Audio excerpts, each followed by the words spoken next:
Hey folks, lovely bright day. I'm in the middle of a long job. I have a regular client who's doing a website update and it's lots of banjos. So I'm going to show you basically roughly how it was shot. You'll see in it and then the editing I have to do on it as well. I wish there was a way that I could have done it to make the editing easier, which I would generally do with stuff on white. These are also shot on black, so this is just the edit on white. So let me go to Lightroom first. So here we have the actual image in Lightroom, and you can see what's going on here in the shot. So basically, over this side here, out of shot, there is an octabox here, which is lighting this side because I'm basically moving around the actual banjo. So if I press G for grid, you can see here the different ones that are in it. So like these are the sets. These are the ones I've edited already, and so when they hit red, basically I know that they're edited. So we're just on this one, so we could do it with one of these other ones as well, but you still get the feel for what's happening with this one. In fact, let us go for one of the other ones as well, just for the sake of it.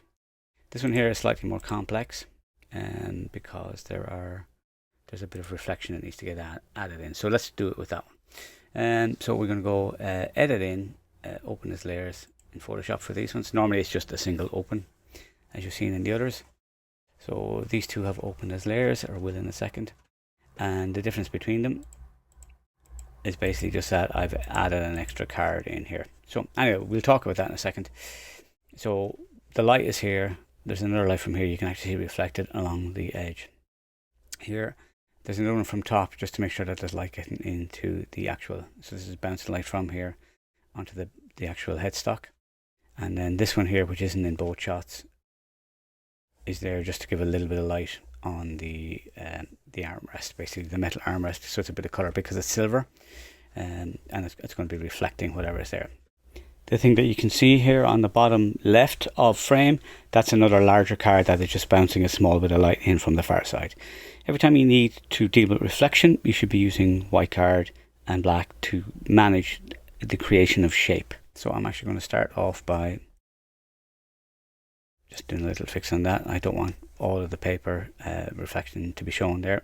So I'm just going to grab a lasso tool and I'm basically just going to draw around here to get a little bit more of that. And okay, yeah, that'll be fine. I can also just hold the shift key, just add a little bit more to it. I'm kind of using that to kind of make a little bit of a shape. And now what I can do is I can just mask that, so it's only just that. And then I can change it into lighten mode, so only the lighter areas will show. And where I've made a mess, B for brush, and it's just a normal brush. And can we see the size? Okay, so it's very small, is it? Yep, there we go. And black will hide, so basically all the areas that are black are being hidden. Just going to come around here and just smooth that off a little bit. And then I could also shape this a little bit more. Let me actually make that softer. So I could shape where the reflection goes across as well if I wanted. Okay, so what I need to do is I need to get rid of everything that's happening in the back here. So I'm just going to flatten these two. Shift Command E to merge them down into one. And so I want to get rid of everything else. So the quickest way to do that is go select subject. Now this will select the catgut and the string that's hanging off that as well. If we zoom in here, we've seen that it's a reasonably good selection. But I'm going to need a little bit more detail than what we have here. So what I'm going to do is I am going to grab a marquee tool very quickly here. And then I'm going to hold the Alt or Option key. And really drag all across those down as far as the top. And that'll get rid of those. And then I'm just going to zoom in and make sure that it's gone on a string. Okay, exactly the same thing here. So holding down the Alt or Option. Okay, so quick looking down here. The areas where it's not quite right along here will be easier to fix using the pen tool shortly. But when I say that, I don't mean it's going to be easy. It is not going to be easy, because there will be an awful lot of work to do in it. So what I'm going to do is I'm going to go to Paths, and I'm going to go click this little button here, which turns the selection into a path. So you can see there's a lot of movement to be done with the path, and some of these are like in the wrong place, and there's an awful lot where we could get away with just single lines. So we're going to start doing a little bit of work on that. So these ones here aren't bad. I'm going to press P to get into the pen tool. I'm not going to show all of this bit because of the fact that it is very, very, very repetitive and task intensive. This is not shortcut stuff, and there are probably easier ways to do this. I love the pen tool, but equally so, things aren't amazing sometimes. So what happens here with this is that because this is already created, if I come over here and I come over one of these points, you can see that the pen is a minus, so that will get rid of a point, which we'll be doing in a few minutes. If I hold the command key and click on it, I can move that point around, and I do potentially need to do that because in actual fact, we just need to, well, let me just click in here for a second using the Alt, so that we select one of them. And now if I command click, hopefully it will, yeah, allow me to work in with those. All right, so now I can reshape here. But what's happening is this one here, this point here needs to be out further, because there's actually, you can see the cream. Let me just move this to there a little bit and then bring this in.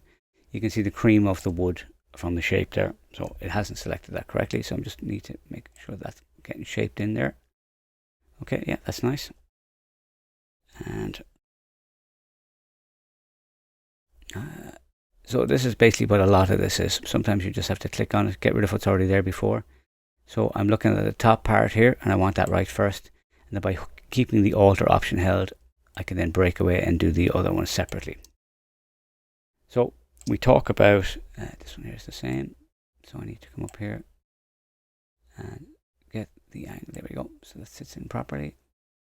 Again, I can see some of the cream here. So let me just pull that out a little bit. Holding the command. And holding the command here just to bring it out. That's in the right shape. And now we can grab our handles either side to shape it. Very hard to get at that one because it's right in close. There we go.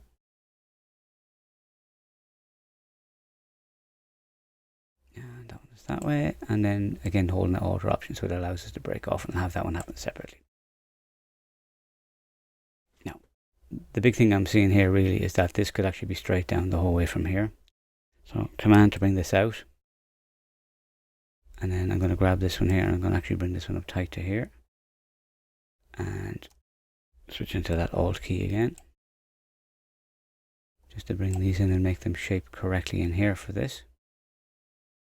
And now what I'm going to do is I'm actually going to start clicking along here to get rid of all of these ones because they're unnecessary, and one either end is enough, and then one for the curve later on. So come down here to click these. I could do both sides at the same time, but I do find it's easier just to be going around and concentrating on one bit at a time. That one should be brought in a little bit, so it won't be jumping about so much when we click on these ones to get rid of them.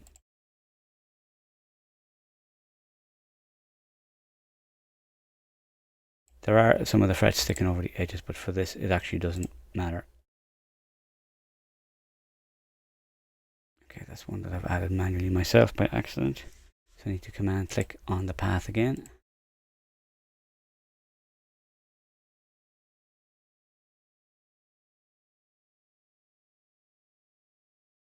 And I'm just going to delete that one because that keeps getting in the way there.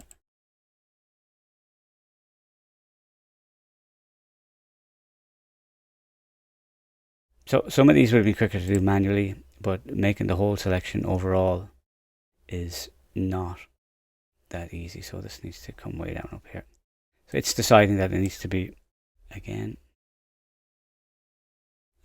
it's deciding that it needs to be, whoa, zoom in by accident.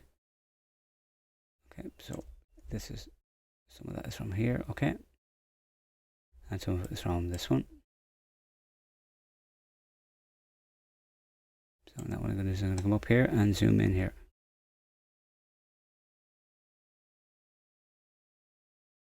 And now that I'm zoomed in, I can see that's supposed to be there. And this one needs to be, well, this one actually kind of needs to be along that line. So I'm just going to put that along the line, because when I come down to this one here, I can move that one to make it line up. So that'll give me a perfectly straight line along there. We can see where the cream edges. I can also see that this is in the wrong place, so I'm going to lift it up. to go out to the outside here, same here. Now for rounded objects, if you just pull off, so that way everything comes off evenly from one. So I click this here, put that spot in there.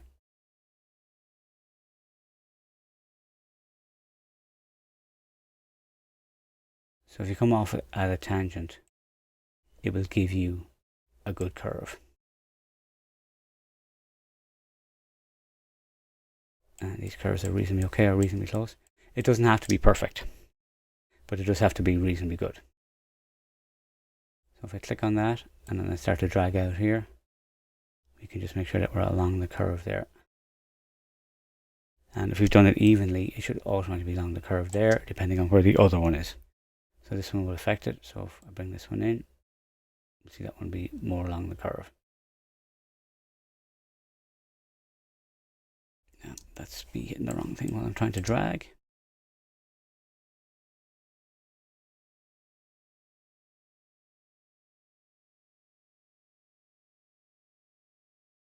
Okay. Alright, so I'm just going to go down as far as this middle section here, and that will be all I'm doing, and then I'll show you the finished item. Because this is just about the way the fix works.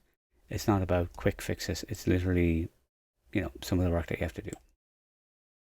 Okay, and so I'm going to bring this one in here because that's where it needs to be. So this curve needs to come up this way. And let me just tuck that in all together, where I want that to be. And then first path along here. And the second one can come to here. And this one needs to go in there. So I'm going to just add another one in here, another little click in there. Oh, no, on it. Because that will then allow me to place these a little bit better. So I think you can pretty much see what's going on here. You're just trying to shape it all the time.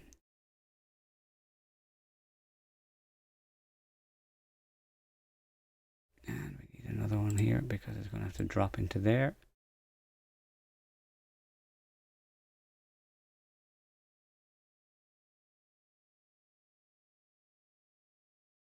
And if I miss, what's happening is sometimes I'm missing what I'm trying to click.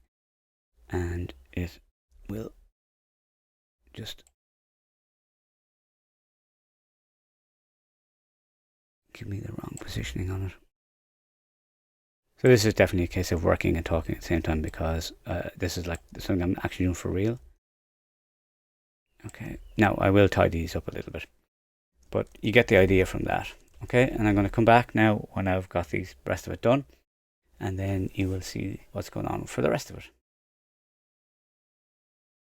Okay, so I've been around the whole thing. We can see that we've straightened up all the edges here, and we've gone in and done a little bit more detail here. So the next part is pretty straightforward, and it's kind of the easy bit. So what we're going to do is we're going to go to our layers. Well, actually, we'll stay on path for a second, and then we'll convert the path. This is a work path, so we double click on it. It will open a save path dialog in the other window, so I'm just going to save it as path 1. It doesn't matter. It just means that the path gets saved with the files because it's no longer a work path. So we're going to come in from the paths again and just click on the reverse, which is turn the path into a selection, and back to our layers. And what we're going to do here is we are going to select a solid color layer, which in this case is a white color layer, and the menu for that is of course on the other window. So it's on white. So L100 or B100, they give you the indication of white, or FFFFFF. Okay, and that's obviously in the wrong place, so I'm going to select the actual mask and then go Command or Control I, and that will give me a white surround. Now we may need to move this around. In fact, I know for a fact we will. So I'm going to go Shift Command N, which will give me the new layer dialog. And I click OK, and I'm going to bring that down the bottom, and using Shift Backspace, that will again bring up the fill dialog, and it's already set to white. Other options here, but I want it to be white. So I'm filling this layer with white, and what I'm going to do is I'm just putting these two together. So I go Command T, I can resize it and move it around. But because of the fact that I've got the mask with it as well, it's leaving a white background in behind it, so I can put it wherever I want to resize it. I will be resizing it because I want all of the banjos to be at the same height within the frame. So that way when you look at them on the website, as you click through them, they're not jumping in size. And then from here I will just save it. So save and apply. Or if you wanted, you could also do Command or Control W to close it, and then you'll get a save dialog from there. So back inside of Lightroom, this will have come back in here, and that's the one that's currently selected, so I'm going to just mark that as a 6, and I'm going to put it with these ones as part of that 6. And I'm going to also make sure that they're all in the same group. So they're grouped together, and then I'm going to go into stacking. Now normally if you were just doing this, it would automatically stack it, but because I'm using a stack of images to open it, it didn't do that, so I'm going to go move the top stack. And the select subject does help for that as well. The photo select subject does help, and then you'll see it here. But you do have to tidy up the actual pen tool afterwards. It's a little bit what's what I'm looking for, hit or miss, whether starting and just drawing with the pen tool is quicker. Because sometimes it's not, because there's too many points, and sometimes it will be faster. I might try it on 1 or 2 of these. Some of them are a little bit more pernickety than this, where they don't have as many round edges, so it wouldn't be necessarily as quick. So, yep, that's it. Thanks for watching.